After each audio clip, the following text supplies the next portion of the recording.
বিনা দোষে আমার ছেলে কোনো দোষ করে নাই, আমি ওরূপ সন্তান জন্ম দিই নাই, যেভাবে আমার ছেলেকে হত্যা করছে।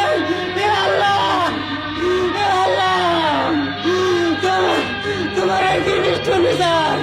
আমার ছেলেরে আত্মাও কাটতে কাটতে বলে দিত, আমার পড়াশোনা দেখে আমার বাবা বলে না দিত, আমার শান্তি লাগতো। আমার একটা মাত্র ছেলে ছিল।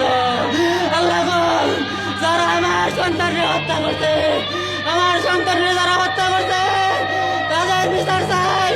জনসম্মুখে যেন ফাঁসির মঞ্চে দাঁড় করা যায়, তাদের বিচার চাই।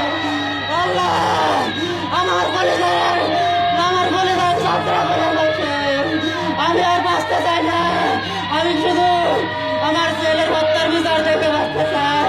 আপনারা আমার ছেলের জন্য আল্লাহর কাছে দোয়া করবেন। আমার ছেলে নিষ্পাপ, আমি জানি আমার ছেলে নিষ্পাপ, আমার ছেলে কোনো অন্যায় করতে পারে না।